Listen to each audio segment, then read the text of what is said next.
वला तहसबन्नल्लज़ीना क़ुतिलू फ़ी सबीलिल्लाहि अमवाता सदक़ल्लाहु मौलाना अल-अज़ीम व बल्लगना रसूलुहुन नबियुल अमीनुल करीम व नहनु अला ज़ालिका लमिनश शाहिदीन व शाकिरीन वल्हम्दुलिल्लाहि रब्बिल आलमीन। इब्तिदा हर साल की है आप ही की याद से, इब्तिदा हर साल की है आप ही की याद से, आप ही का तज़किरा सबकी ज़ुबान पर या हुसैन। और गमे हुसैन खुदा सबको सरफराज करे, गमे हुसैन खुदा सबको सरफराज करे, यही वो गम है जो हर गम से बेनियाज करे, यही वो गम है जो हर गम से बेनियाज करे। हाज़रीन मुहतरम व मुअज़्ज़ज़ सामईन, जैसा कि आप जानते हैं कि ये महीना माह मुहर्रमुल हराम का है। इस्लामी साल का नया महीना जैसे ही हमारे दरमियान आता है, नवासे रसूल जिगर गोशे बतूल शहज़ादे अली मुर्तज़ा बिरादर हसन मुजतबा हज़रत सैयदना इमाम आली मकाम हज़रत इमाम हुसैन रज़ी अल्लाहु अन्हु की याद ताज़ा होती है। उनका वो सफ़र करबला का वाक़या हम सुनते हैं, सुनाते हैं, उनको याद करते हैं, उनके नाम से फ़ातिहा ख़ानी करते हैं। बहरहाल हमसे जिस तरह की अक़ीदत और मोहब्बत का हम सबूत दे सकते हैं, हम आगे आगे पेश आकर उसका सबूत पेश करते हैं। याद रखें कि वाक़या करबला आज से 1400 साल कमोबेश पहले पेश आया, लेकिन हर साल इंसान को ये एक पैगाम देता है, एक दर्स देता है कि अगर आप अल्लाह के लिए और रसूल पाक अलैहि सलातु व सलाम की दीन की बका के लिए कोशिश करते हैं तो अल्लाह तबारक व तआला आपको सरफराज फरमाता है। ज़ाहिरी तौर पर भी अगर आपको शिकस्त हो जाए, लेकिन बातिनी तौर पर अल्लाह तबारक व तआला आपको आला मकाम से बहरावर फरमाता है। ये पैगाम करबला की सरजमीन से हज़रत इमाम हुसैन रज़ी अल्लाहु तआला अन्हु ने दिया। ज़ाहिरी तौर पर लगता है कि हज़रत इमाम हुसैन रज़ी अल्लाहु अन्हु शहीद हो गए, हज़रत इमाम हुसैन जंग हार गए, लेकिन जो फ़यूज़ व बरक़ात अल्लाह तबारक व तआला ने हज़रत इमाम हुसैन रज़ी अल्लाहु तआला अन्हु से ज़ाहिर फरमाए, उसका चर्चा, उसका तज़किरा सारी दुनिया में हुआ करता है। सिर्फ मुसलमान ही हज़रत इमाम हुसैन को याद नहीं करते, कई ऐसे गैर मुस्लिमीन भी हैं जो हज़रत इमाम हुसैन की बारगाह में खराज तहसीन और खराज अक़ीदत पेश करते हैं। क्यों करते हैं? वजह एक ही है कि वो हज़रत इमाम हुसैन रज़ी अल्लाहु तआला अन्हु जुल्म और जबर के ख़िलाफ़ खड़े हुए। उन्होंने पैगाम दिया कि जहाँ जुल्म और जबर होगा वहाँ पर हम इंसानियत की बका के लिए जो अल्लाह तबारक व तआला का कानून और दस्तूर है उसकी हिफाजत के लिए उठ खड़े होंगे। और ये आने वाली नस्लों को क़यामत तक के लिए पैगाम दिया कि जुल्म के सामने डरो नहीं, घबराओ नहीं, डट कर मुकाबला करो। अगर तुम्हारी जान जाती है चले जाए, लेकिन किसी पर जुल्म होने ना दो। हज़रत इमाम हुसैन रज़ी अल्लाहु तआला अन्हु का ये जो वाक़या पेश आया करबला का, इसका पसे मंज़र अगर हम पढ़ेंगे, हम सुनते हैं सिर्फ वाक़यात करबला, लेकिन इसका पसे मंज़र क्या है, किस वजह से जंग हुई। हबीब पाक सल्लल्लाहु अलैहि वसल्लम के बाद खिलाफत राशिदा का दौर चला। कमोबेश 30 साल खिलाफत राशिदा रही, जिसको खिलाफत राशिदा अला मिनहाजिन नबुव्वह कहा जाता है। यानी जो रसूल पाक अलैहि सलातु वस्सलाम का रास्ता था, जिस तरह रसूल पाक अलैहि सलातु वस्सलाम ने इंसानों के साथ रहने का, मुआशिरती और अखलाकी तौर पर ज़िंदगी गुजारने का तरीक़ा बताया था, उस तरीक़े पर वो ज़िंदगी गुजारते थे। और खिलाफत राशिदा में जो खुलफाए राशिदीन है, चाहे हज़रत अबू बकर हो, हज़रत उमर हो, हज़रत उस्मान हो, हज़रत अली मुर्तज़ा हो, और 6 महीने की खिलाफत हज़रत इमाम हसन रज़ी अल्लाहु अन्हु अजमाइन की रही। इसमें उन्होंने अपनी ज़िंदगी के ऐशो आराम और इशरत के लिए खिलाफत नहीं की, बल्कि उनका मतमए नज़र, उनकी आँखों के सामने अल्लाह और उसके रसूल का फरमान था। वो लोगों की खिदमत के लिए खिलाफत के बार को उठाए हुए थे। लेकिन जब खिलाफत राशिदा का दौर ख़त्म हुआ, मुलूकियत और बादशाहत का दौर आया, हज़रत अमीर मुआविया रज़ी अल्लाहु अन्हु बादशाहत के लिए खड़े हुए।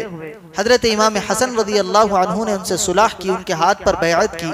20 साल तक हज़रत इमाम हसन और हज़रत इमाम हुसैन की ज़ाहिरी हयात में हजरत अमीर मुआविया रज़ी अल्लाह ताला अन्हु बादशाहत के मनसब को संभाले हुए थे।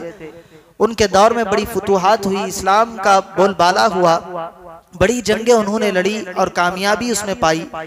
लेकिन उसके बाद जब हजरत अमीर मुआविया रज़ी अल्लाह अन्हु का विसाल हुआ, आपका बेटा तख्त नशीन होना चाहता था जिसका नाम यजीद था। ये यजीद जो था बिदाती था, शराब का पीने वाला था, जिना करने वाला था, बहरहाल ऐसे गुनाहों में जो कबीरा गुनाह है उसमें मुलव्विस था। कुछ लोगों को इल्म था इसका, कुछ लोगों को इस बात का इल्म नहीं था। लेकिन हजरत इमाम आली मकाम हजरत सैयदना इमाम हुसैन रज़ी अल्लाह ताला अन्हु को इस बात का बखूबी इल्म था कि यजीद गुनाहगार है, फासिक और फाजिर है, ये नमाजों को छोड़ने वाला है, बुराइयों के अंदर जिंदगी को गुजारने वाला है। तो जब हजरत अमीर मुआविया का विसाल हुआ, यजीद तख्त पर बैठने का ख्वाहिशमंद हुआ। उसने कहा कि सारे लोग मेरे हाथ पर बैअत करें, मुझे इस्लामी सल्तनत का खलीफा माने। और ये यजीद जो था बड़ा जालिम था, जुल्म और जबर करने वाला था। वहां कूफा में हजरत अमीर मुआविया का तख्त था जहां पर आप बैठकर बादशाहत किया करते थे। तो वहां से खत आया मदीने मुनव्वरा में। 3 ऐसी अजीमुल कद्र और जलीलुल कद्र हस्तियां उस वक़्त मदीने मुनव्वरा में और मक्का मुकर्रमा में थी, जो सहाबाए किराम में से भी है, जिनका बोलबाला दुनिया में था, जिनका मकाम अल्लाह की बारगाह में भी बुलंद वाला था। तमाम लोग उनकी इज्जत करते थे, उनकी आजमत को बजा लाते थे।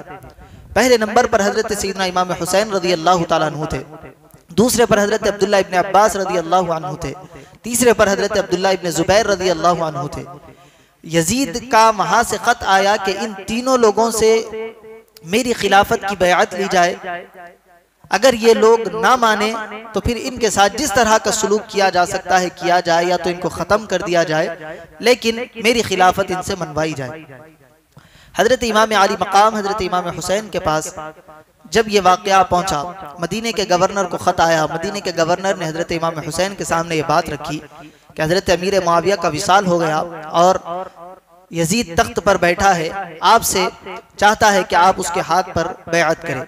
हजरत इमाम हुसैन ने वही अल्फाज कहे कि यजीद शराब का पीने वाला है, गुनाहों का करने वाला है, ऐसे के हाथ पर अगर मैं हाथ दे दूं तो गोया एक बिदाती के हाथ पर हाथ देना और ये इस्लाम को खतरे में डालने के बराबर है।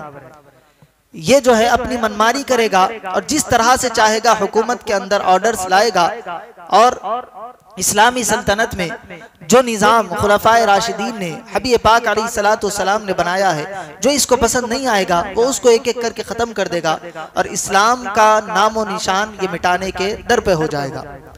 हजरत इमाम हुसैन ने कहा कि मैं इस तरह बयात नहीं करूंगा, अगर तुम चाहते हो कि मैं बयात करूं तो मदीने में ऐलान कराया जाए, मदीना के लोगों के सामने ये बात लाई जाए कि हजरत अमीर मुआविया का विसाल हुआ और यजीद तख्त पर बैठा है। अगर सारे लोग यजीद के हाथ पर बयात करने के लिए तैयार है तो मेरे पास भी एक रीज़न होगा कि सब उसको खलीफा मान रहे हैं, मैं भी खलीफा मान लूँ। लेकिन मैं उसको खलीफा मान लूं और तुम लोग मेरी बात को ले जाकर लोगों के दरमियान में पहुंचाओ कि हुसैन ने यजीद को खलीफा मान लिया है, तुम भी खलीफा मानो। अगर मैं मान लूं तो सारे फिर मान लेंगे, ऐसा होने नहीं दूंगा। तो जब ये बात यजीद तक पहुंची तो यजीद ने अब हुक्म दिया कि अगर इनसे खिलाफत पर बयात नहीं ली जाती है तो इनका खात्मा कर दो, लेकिन मेरी खिलाफत कायम होनी चाहिए। गवर्नर जो मदीने का था, अहले बैत किराम से मोहब्बत करने वाला था, उसने हजरत इमाम हुसैन की बारगाह में फिर मारूजा पेश किया कि इस तरह के ऑर्डर से अगर आप बयात नहीं करते तो सख्ती करने का हुक्म है। हजरत इमाम हुसैन रज़ी अल्लाह अन्हु इरादा करते हैं कि अब मदीने को छोड़कर आप मक्के की तरफ हिजरत करके ले जाए। वो मदीना जहां पर इंसान उम्रा के लिए 8-10 दिन के लिए जाता है, तो मदीने मुनव्वरा छोड़ते हुए उस इंसान का दिल जो रोता है वो उसकी कैफियत उस मदीने को छोड़ने वाले को ही पता होती है कि वहाँ की जो बरक़ात है, वहाँ की जो हवाएं हैं, उसके अंदर जो अनवार और तजल्लियात अल्लाह ने रखी है मदीने की हवाओं में। बंदा कुछ दिन वहाँ गुजारता है तो वो बस्ती, वो करिया छोड़ने का उसका दिल नहीं करता। वही इमाम हुसैन जिनकी विलादत मदीने में हुई, जिनका बचपन मदीने में गुजरा, जिनकी जवानी, जिनका लड़कपन मदीने में गुजरा, यहाँ तक कि आपकी उम्र मुबारक 50 साल से जायद हो गई। इतनी उम्र का वक्फा गुजरने के बाद अब हजरत इमाम हुसैन रज़ी अल्लाह अन्हु को मदीना छोड़ने पर मजबूर किया जा रहा है। हज़रत इमाम हुसैन रज़ी अल्लाहु अन्हु हबीब पाक सल्लल्लाहु अलैहि वसल्लम के मज़ार पुरअनवार पर हाजिर होते हैं। हाजिर होकर बड़ा रोते हैं। रिवायतों में आता है कि इतना रोए कि आपके साथ दरो दीवार भी रोने लगे, इतना आप रोए और गम की कैफियत बयान की, या रसूल अल्लाह, हम पर जुल्म और सितम किया जा रहा है, मदीना छोड़ने पर मजबूर किया जा रहा है। ये दास्तान सुना रहे थे कि नींद लग जाती है। ख्वाब में रसूल पाक सल्लल्लाहु अलैहि वसल्लम जलवा फरमा होते हैं। फरिश्तों की फौज को लेकर हजरत इमाम हुसैन के ख्वाब में हुजूर आते हैं। आकर फरमाते हैं कि हुसैन, अब तुम्हें मदीना छोड़ना होगा, करबला के मैदान में तुम्हें पहुंचाया जाएगा, वहां पर तुम पर जुल्म सितम होगा, यहाँ तक कि तुम्हें शहीद कर दिया जाएगा। हम तुम्हारा अल्लाह के दरबार में इंतजार कर रहे हैं। हजरत इमाम हुसैन रज़ी अल्लाहु अन्हु ख्वाब से बेदार होते हैं, अपने घर वालों को लेकर मक्के की तरफ हिजरत करके चले जाते हैं। याद रखिए, हजरत इमाम हुसैन रज़ी अल्लाहु अन्हु की शहादत ऐसे ही वाक़ई नहीं होगी। हजरत इमाम हुसैन रज़ी अल्लाहु ताला अन्हु बचपन में थे, तभी से आपकी शहादत का चर्चा था। नबी पाक अलैहिस्सलाम को इसकी खबर दे दी गई थी। हजरत मौलाए कायनात को भी इसका पता था, हजरत सईदा फातिमा ज़हरा को भी इसका पता था। सारे जानते थे कि हजरत इमाम हुसैन रज़ी अल्लाहु अन्हु शहीद होने वाले हैं। आजकल कुछ लोग कहते हैं कि बड़ा उनको सताया गया, धोखे से उनको बुलाया गया। ये बातें नहीं थी। हजरत इमाम हुसैन खुद जानते थे कि मैदान करबला में पहुंचना है हमको, वहां पर हमारे लिए शहादत का इंतजाम किया गया है, वहां पर जाकर हमें अपनी जान खालिक़े अर्ज़ व समा के हवाले करनी है। ये सारी बातें हजरत इमाम हुसैन रज़ी अल्लाहु अन्हु जानते थे। और याद रखिए, जब बंदा शहीद होता है तो ये गम करने का मौका नहीं होता। यकीनन ये वाक़यात सुनने से दिल उदास होता है, गम की कैफियत होती है, आंखों से आंसू जारी होते हैं। आप जब इन वाक़यात को पढ़ते हैं, वक्त के अंदर इतनी गुंजाइश नहीं कि हर वाक़ये को तफसील से बताया जाए। एक एक वाक़ये को आप पढ़ेंगे तो आंसू आपके आंखों से रवा होते हैं। लेकिन ये गम का मकाम तो है, लेकिन रोने और उस पर अफसोस का मकाम नहीं है, ये खुशी का मकाम है। इसीलिए अल्लाह ने भी कुरान में फरमाया, वला तहसबन्नल्लज़ीना क़ुतिलू फ़ी सबीलिल्लाहि अम्वाता, जो अल्लाह की राह में मारे जाए तुम हरगिज हरगिज उन्हें मुर्दा ख्याल न करना, बल अहयाउन इंदा रब्बिहिम युरज़क़ून, बल्कि वो तो जिंदा है, अल्लाह के पास से रिस्क पा रहे हैं। वो तो जिंदा है, कैसा रिस्क पा रहे हैं? अल्लाह आगे इरशाद फरमाता है, फरिहीन बिमा आताहुमुल्लाहु मिन फज़ली, वो अल्लाह के फजल से, अल्लाह के अता किए हुए से खुश है। तो शुहदाए किराम अपनी जिंदगी खत्म करने के बाद वो मुर्दा नहीं होते, बल्कि अल्लाह के पास वो जिंदा है, रिस्क भी पाते हैं और खुशियां भी मनाते हैं। तो ये इजहार अफसोस का मकाम नहीं है, बल्कि गम की कैफियत होनी चाहिए। उसके साथ साथ जो उनका पैगाम है, उस पैगाम को हासिल करने की हमें कोशिश करनी चाहिए। तो हजरत इमाम हुसैन की शहादत ऐसे ही वाक़ई नहीं हुई, ये सारा बचपन से आपके लिए आपको तैयार किया जा रहा था इस शहादत के लिए। क्योंकि हजरत इमाम हुसैन रज़ी अल्लाहु अन्हु दीन को बचाने के लिए, अपनी ज़ात के लिए नहीं, बल्कि अल्लाह और उसके रसूल के दीन की खातिर आप निकले थे। हजरत इमाम हुसैन मदीने मुनव्वरा छोड़ते हैं अपने कुछ अफराद ख़ानदान को लेकर। रास्ते में कुछ और लोग मिलते हैं। जब तक मक्का पहुंचते हैं ये अफराद करीब 82 के करीब ये लोग हो जाते हैं। मक्के मुकर्रमा पहुंचते हैं, फिर मक्के के गवर्नर के पास खतूत आते हैं। वहाँ से भी हजरत इमाम हुसैन रज़ी अल्लाह ताला अन्हु पर जुल्म का इरादा होता है। उसके बाद जो कूफा वाले होते हैं, मकाम कूफा पर से लोग खतूत पर खतूत भेजते हैं हजरत इमाम हुसैन को कि यजीद यहाँ पर तख्त पर बैठना चाहता है, हम उसकी खिलाफत का इनकार करते हैं, हम आपको अपना खलीफा बनाना चाहते हैं, आप आए, आपके हाथ पर हम आपके दस्ते हक पर हम बैअत करेंगे। यहाँ तक कि रिवायतों में आता है कि हजारों खतूत हजरत इमाम हुसैन रज़ी अल्लाहु अन्हु को आए। हजरत इमाम हुसैन ने कहा कि अब मैं कूफा की जानिब क़स्द करता हूँ, इरादा करता हूँ। वहाँ जो मक्के में मौजूद सहाबा किराम थे उन्होंने कहा कि इमाम आप मत जाए, ये रास्ता बड़ा पुरखतर है, आपकी जान को खतरा है। हजरत इमाम हुसैन फरमाते हैं कि अगर मेरी जान की बात होती तो मैं एक वक्त के लिए सोच भी सकता था, लेकिन यहाँ अल्लाह के दीन की बात है। ये लोग खतूत पर खतूत भेज रहे हैं, उनके खतूत में यही मुतालिबा है कि आप आए और आपके हक पर हम बैअत करेंगे। अगर मैं नहीं जाऊंगा तो कल कूफा वाले ये अल्लाह और उसके रसूल की बारगाह में अपनी तरफ से मारूजा पेश करेंगे कि हम तो आपके नवासे को बुला रहे थे, हम तो इमाम हुसैन को बुला रहे थे, वो नहीं आए, इसलिए हमने यजीद के हाथ पर बैअत की। ये वहाँ मुतालिबा पेश करेंगे। मैं नहीं चाहता कि अल्लाह और उसके रसूल की बारगाह में इजहार शर्मिंदगी का कोई मकाम आए। हजरत इमाम हुसैन रज़ी अल्लाहु अन्हु इरादा करते हैं कूफा की जानिब का, आपके साथ औरतें भी है, आपके साथ बच्चे भी हैं, आपके साथ बीमार भी है, सबको लेकर आप रास्ते में जाते हैं। रास्ता बड़ा कठिन होता है, रास्ते में भी बड़ी साउबतें हैं जिसको पेश करने के लिए इतना वक्त यहाँ पर दरकार नहीं है। हजरत इमाम हुसैन रज़ी अल्लाह ताला अन्हु एक मकाम पर पहुँचते हैं। वहाँ पर उबैदुल्लाह इब्न ज़ियाद जो कूफा का गवर्नर होता है, वहाँ से खतूत आते हैं यजीद के पास से कि हजरत इमाम हुसैन रज़ी अल्लाह ताला अन्हु जहाँ पर पहुँच जाए उनको रोक लो। उससे पहले वाक़या ये हुआ कि सहाबा किराम ने मक्के में मशवरा दिया कि आप पहले ना जाए, आप किसी भरोसेमंद आदमी को कूफा भेजे, वहाँ के अहवाल मालूम करे। हजरत इमाम हुसैन रज़ी अल्लाह ताला अन्हु ने हजरत मुस्लिम बिन अकील जो आपके चचेरे भाई थे उनको भेजा और वहाँ के हालात दरियाफ्त किए। तो जैसे ही हजरत मुस्लिम बिन अकील कूफा पहुँचे तो हज़ारों लोगों ने आपके हाथ पर बैअत की और हजरत इमाम हुसैन रज़ी अल्लाह ताला अन्हु पर बैअत करने का इरादा जाहिर फरमाया। तो हजरत मुस्लिम बिन अकील ने वहाँ से ख़त लिख दिया हजरत इमाम हुसैन को कि आप आ जाए, यहाँ के हालात बहुत अच्छे हैं, हज़ारों लोगों ने मेरे हाथ पर बैअत की है, हज़ारों लोग आपकी आमद के मुंतज़िर है। जैसे ही ये बात खत निकल गया और ये बात यजीद तक पहुंची कि हज़ारों लोग हजरत मुस्लिम बिन अकील के हाथ पर बैअत किए हैं, तो उसने क्या किया, कूफा के गवर्नर को मुअत्तल किया, दूसरे गवर्नर को भिजाया जो बड़ा जालिम था और कहा कि हजरत मुस्लिम बिन अकील को मार दो और लोगों के अंदर डर का मामला पेश कर दो कि कोई आगे ना बढ़ पाए, कोई हजरत इमाम हुसैन का साथ ना दे सके। हुआ भी वैसे ही, वो गवर्नर आया और उस वक्त के जो मशहूर लोग थे उन लोगों को इकट्ठा किया और अपनी कैद में कर लिया और एक किले पर ले गया। ले जाकर जो हजरत मुस्लिम बिन अकील रज़ी अल्लाह अन्हु के साथ थे उनके सामने उन लोगों को ठहराया जो उस वक्त उन कबीलों के बड़े बड़े लोग थे। उनसे कहने लगाया कि तुम अपने अपने कबीले वालों को कहो कि हजरत मुस्लिम बिन अकील का साथ छोड़ दे, वरना तुम्हारे साथ बहुत बुरा अंजाम होगा। तो जो कबीले के बड़े बड़े सरदार थे उन्होंने कहा कि तुम मुस्लिम बिन अकील का साथ छोड़ दो।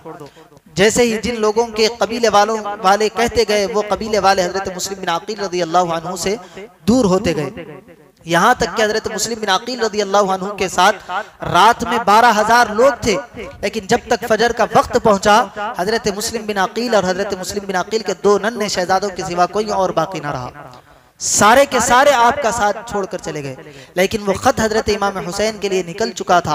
हजरत इमाम हुसैन तक जब पहुंचा और आपने देखा कि हालात साजगार है, लोग इंतजार में हैं, आप वहां से चल दिए। लेकिन रास्ते में पता चला कि हजरत मुस्लिम बिन अकील को शहीद कर दिया गया। हजरत मुस्लिम बिन अकील का वाक़या शहादत भी बड़ा पुरसोज है कि हजरत मुस्लिम बिन अकील रज़ी अल्लाह अन्हु को और उनके शहजादों को यजीद के हुक्म पर मार दिया गया। हजरत इमाम हुसैन को इस बात की खबर पहुंची, लेकिन आप आधा रास्ता तय कर चुके थे। आपने कहा कि हम इस सफ़र को जारी रखेंगे, जो होता है हम अल्लाह के भरोसे पर, अल्लाह के इज़्न पर हम आगे पहुंचेंगे। हजरत इमाम अली मकाम रज़ी अल्लाह अन्हु रास्ता तय करते हुए एक मकाम पर पहुंचे। वहाँ पर यजीद की तरफ से जो ऑर्डर आया कि हजरत इमाम हुसैन रज़ी अल्लाह अन्हु को रोक लिया जाए, अब ना उनको वापस जाने दिया जाए ना शहर के अंदर आने दिया जाए, उस मकाम को करबला कहते हैं। हजरत इमाम हुसैन ने पूछा कि जो तुमने इस मकाम पर रोका है, इस मकाम का नाम क्या है? तो करबला बताया गया। हजरत इमाम हुसैन फरमाते हैं, हाँ हाँ, ये वही जगह है जिसका नाना रसूलुल्लाह ने जिक्र किया था, करबो बला रंज मुसीबत वाली जगह है, हमें यहाँ पर कैद किया जाएगा, यहीं पर हमारी शहादत होगी। हजरत इमाम हुसैन को इस बात का इल्म था। उसके बाद हजरत इमाम हुसैन रज़ी अल्लाह अन्हु पर पानी को बंद कर दिया गया। 3 दिन की प्यास है, शिद्दत की भूख है, ये सारे के सारे मामलात हो रहे हैं। हजरत इमाम हुसैन रज़ी अल्लाह अन्हु को 9 मुहर्रम के दिन जंग का तबल बजाया जाता है और ऐलान जंग किया जाता है। हजरत इमाम हुसैन फरमाते हैं कि आज हमारी जंग का दिन नहीं है, आज तुम 1000 सर पटक लो, लेकिन हमारे लिए तुम हमारा सर नहीं ले सकते। हमारी शहादत का दिन 10 मुहर्रम है, जो हमारे नाना रसूलुल्लाह ने हमको बताया है। कल जंग होगी। दूसरा दिन हुआ, वहाँ से यजीदियों ने जंग का तबल बजाया। हजरत इमाम हुसैन रज़ी अल्लाह ताला अन्हु के साथ जो लोग थे यके बाद दीगरे आपके हुक्म पर आपकी इजाज़त लेते हुए मैदान करबला में जाते हैं। जो यजीदियों के सामने से आता एक एक को नारे जहन्नम में पहुंचाते हुए हजरत इमाम हुसैन रज़ी अल्लाह ताला अन्हु के हुक्म पर वो अपनी जान को भी नजराना बनाकर पेश कर देते हैं। यहाँ तक कि हजरत अब्दुल्ला कल्बी रज़ी अल्लाह अन्हु का नाम आता है कि वो करीब के एक मकाम पर चरागाह में अपनी बकरियों को चरा रहे थे। जैसे ही आपको इस बात का इल्म हुआ कि नवासे रसूल पर जुल्म सितम हो रहा है, उनको कैद कर लिया गया है, जंग का माहौल पेश आया, आपने अपनी सारी बकरियां छोड़ दी और अपनी वालिदा से इजाज़त लेकर हज़रत इमाम हुसैन की बारगाह में आए और मैदान करबला में पहुँचे। यहाँ तक कि आपने कईयों को नारे जहन्नम में पहुँचाया और अपनी शहादत भी दे दी। हज़रत इमाम अली मकाम रदी अल्लाह ताला अन्हु के पास हज़रत अब्दुल्ला कल्बी की वालिदा बैठी होती है। हज़रत अब्दुल्ला कल्बी का सर जुदा करके जो जालिम यजीदी होते हैं इमाम हुसैन के खैमे में फेंकते हैं, वो माँ अपने बेटे का सर लेती है और फरमाती है कि तू कामयाब हो गया, तूने इमाम पर अपनी जान को मारा, और पलटकर वो सर एक यजीदी पर फेंकती है। तो यजीदियों में से एक पहलवान होता है, उसके सर पर वो सर लगता है तो वो पहलवान वही का वही मारा जाता है। ये इमाम अली मकाम रदी अल्लाह ताला अन्हु के जानिसारों का मकाम था। और याद रखिए, जो अभी मैंने तज़किरा किया कि हजरत इमाम अली मकाम रदी अल्लाह ताला अन्हु मजलूम थे लेकिन बेकसो बेसहारा नहीं थे, कि हजरत इमाम अली मकाम अगर ना चाहते तो हजरत इमाम अली मकाम रदी अल्लाह अन्हु के लिए कोई वाक़या पेश ना आता। अगर हजरत इमाम हुसैन रदी अल्लाह अन्हु की ज़ुबान मुबारक से अल्फाज निकल जाते कि हमें पानी चाहिए, तो जन्नत की नहरें उनके खैमों में आ जाती। लेकिन हजरत इमाम हुसैन रदी अल्लाह ताला अन्हु ने पैगाम दिया सब्र का, अज़्म का, इस्तिक़लाल का। हजरत इमाम हुसैन रदी अल्लाह ताला अन्हु ने दर्स दिया कि जालिम के सामने किस तरह डटा जा सकता है, कि वहां पर हीले बहाने तलाश नहीं किए जाते, बल्कि अपने जान की भी बाजी लगाने की बारी आ जाए तो अपनी जान को पेश कर दिया जाना चाहिए। हुआ भी यूं ही। हजरत इमाम हुसैन रदी अल्लाह अन्हु ने 9 मुहर्रम को अपने खैमों के पास में गढ़ा खोदा जिसमें आग लगाई, जिसको रिवायतों में आता है कि आग लगा दी गई ताकि जालिम यजीदी उन खैमों के पास तक ना आ सके। तो एक जालिम यजीदी ने वहां से बढ़कर कहा कि जहन्नम में जाने से पहले दुनिया की आग में जल रहे हो। हजरत इमाम हुसैन ने सिर्फ अपनी आंखें रब तबारक व तआला के आसमान की तरफ उठाई और कहा कि बारे लाहा ये क्या कह रहा है, हमें जहन्नम की आग की तरफ हमको बता रहा है कि हम जहन्नम की आग में जलने से पहले दुनिया की आग में जल रहे हैं। उसके घोड़े को ठोकर लगती है, उसी आग में जलकर मर जाता है। एक यजीदी ने हजरत इमाम हुसैन को पानी बतला कर कहा कि हमारे पास पानी है, तुम्हारे लिए पीने के लिए पानी नहीं है। हजरत इमाम हुसैन अपनी आंखों को आसमान की तरफ उठाते हैं, रब की बारगाह में इल्तिजा करते हैं। उसको ऐसी प्यास लगती है कि दरियाए फुरात में अपनी मुंडी डाल देता है, लेकिन उसकी प्यास नहीं बुझती, प्यास प्यास कहते हुए मर जाता है। ये करामत हजरत इमाम हुसैन से जाहिर हुई, लेकिन हजरत इमाम हुसैन ने यह ना चाहा कि अपनी जान बच जाए। उनकी नजर में सिर्फ दीन इस्लाम को बचाना था, हुजूर पाक अलैहिस्सलातु वस्सलाम की दीन की खातिर अपने आप को पेश करना था। हजरत इमाम हुसैन रदी अल्लाह ताला अन्हु जब मैदान करबला में जंग शुरू हुई, एक के बाद एक सहाबाए किराम जाते गए। रिवायतों में आता है कि 12 से या 19 सहाबाए किराम जो उस वक्त मौजूद थे, सारे के सारे सहाबाए किराम यके बाद दीगरे जाते गए और अपनी शहादत को पेश करते गए। उसके बाद अहले बैत किराम की बारी आई।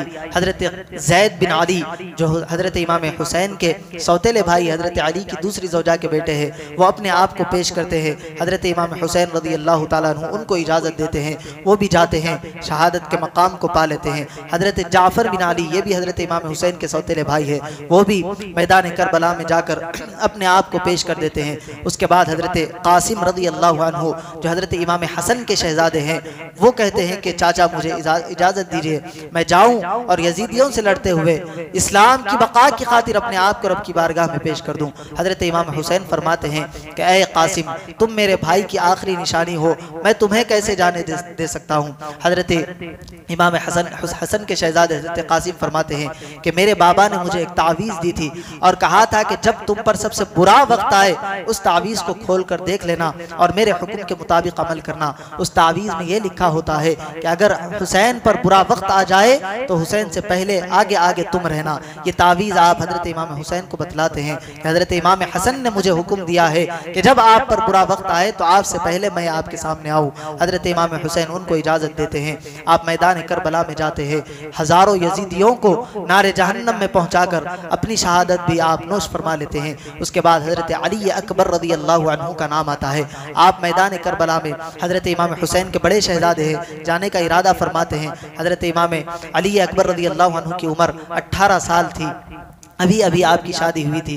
हज़रत इमाम हुसैन रज़ी अल्लाह ताला अन्हु मना करते हैं कि ए अली अकबर तुम ना जाओ। और ये अली अकबर वो अली अकबर है जो सरापा रसूल पाक अलैहिस्सलातु वस्सलाम के मुशाबिहत रखते थे। उनका चेहरा रसूलुल्लाह सल्लल्लाहु अलैहि वसल्लम के चेहरे से मुशाबिहत रखता था।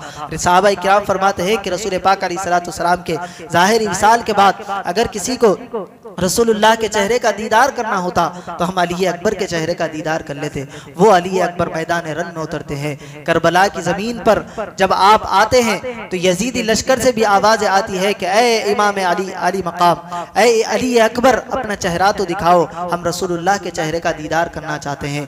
हज़रत अली अकबर जब अपने चेहरे से नकाब हटाते हैं तो यजीदी लश्कर से रोने की आवाज़ आती है। रसूल पाक अलैहिस्सलातु वस्सलाम की मोहब्बत का ज़ाहिरी दावा करने वाले, लेकिन यही है रसूल पाक से तो मोहब्बत का दावा करते हैं लेकिन अहले बैत किराम के साथ वफादारी नहीं कर सके। लेकिन हज़रत इमाम अली अकबर रज़ी अल्लाह ताला अन्हु का जब चेहरा देखकर यजीदी रो लेने लगे तो वहां से जो सिपह सालार था उसने कहा कि अगर यही करने आना था, ऐसी इनसे मोहब्बत थी तो जंग में ना आते, उनके साथ ही रहते।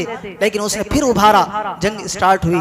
हजरत अली अकबर रज़ी अल्लाह ताला अन्हु जंग किए, कईयों को नारे जहन्नम में पहुंचाए, पलट कर बाबा के पास आए और कहा कि ए बाबा जान, ए इमाम अली मकाम, प्यास से मेरा गला सूख रहा है। हजरत इमाम हुसैन रज़ी अल्लाह ताला अन्हु अपनी जुबान मुबारक, जिस जुबान को रसूलुल्लाह चूमा करते थे, जिस जुबान को रसूलुल्लाह चूसा करते थे, वो जुबान हजरत अली अकबर को चुसाते हैं। कुछ राहत होती है। हजरत अली अकबर फिर जाते हैं, कईयों को नारे जहन्नम करते हैं, फिर पलट कर आते हैं, फिर प्यास का बहाना करते हैं, फिर प्यास लगने का वो इरादा करते हैं कि बाबा जान प्यास लगी है। हजरत इमाम अली मकाम अपनी अंगूठी जो रसूल पाक अलैहिस्सलातु वस्सलाम ने उनको दी थी वो चुसाते हैं। फिर कुछ इफाका होता है, फिर मैदान करबला में जाते हैं, यहाँ तक कि जाम शहादत नोश फरमा लेते हैं। 6 माह के हजरत अली असगर के बारे में भी हमने सुना कि प्यास की शिद्दत है, रो रहे थे। औरतों ने कहा, बीबियों ने कहा कि जाए इस बच्चे को तो पानी पिला कर लाए, शायद इस बच्चे पर रहम खाकर वो पानी दे दे। हजरत इमाम अली मकाम नन्हे शहजादे को लेकर वहाँ पहुँचते हैं और फरमाते हैं कि इसका क्या गुनाह है, इसने तो कुछ नहीं किया, इसको थोड़ा सा पानी दे दो। एक तीर चलता है, हजरत इमाम अली मकाम के उस नन्हे शहजादे के हलक को पार करता हुआ हजरत इमाम अली मकाम के बाजू में वो पैवस्त हो जाता है। हजरत इमाम अली मकाम हजरत अली असगर को लेकर जब खैमे में आते हैं, औरतों ने कहा कि क्या इनको पानी पिला कर लाए? आप फरमाते हैं कि हाँ, जन्नत की कौसर का मैं पानी इनको पिला कर लाया हूँ। ये हौसला, ये आज़्म, ये इस्तिक़लाल था हजरत इमाम अली मकाम। ये के बाद दीगरे एक एक का लाशा उठाकर अपने खैमे में ला रहे हैं, अपने खैमे में ला रहे हैं। यहाँ तक की रिवायत में आता है कि हजरत इमाम अली मकाम जब 9 मुहर्रम के दिन उस जंग के आगाज से पहले थे तो आपके बाल काले थे। 10 मुहर्रम का जब दिन आप मैदान करबला में उतरे तो आपके सारे के सारे बाल सफ़ेद हो गए थे।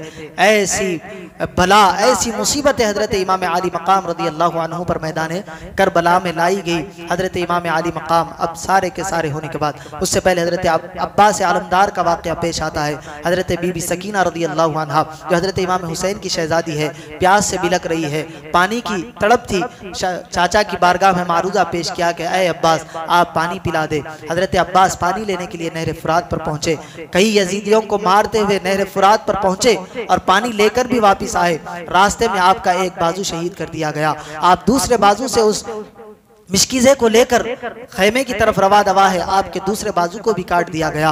यहाँ तक कि आपने अपने दांतों से अपने मुंह में उस थैले को, चमड़े के थैले को पकड़ा पानी के, और आप मैदान खैमे की तरफ रवा है, लेकिन आपके ऊपर तीरों की बौछार हुई। हजरत अब्बास को भी शहीद कर दिया गया। अब हजरत इमाम हुसैन रज़ी अल्लाह ताला अन्हु मैदान रन में आते हैं। करबला की उस जंग में आप उतरते हैं। हजरत इमाम हुसैन रज़ी अल्लाह ताला अन्हु पर लोगों ने हमला कर दिया।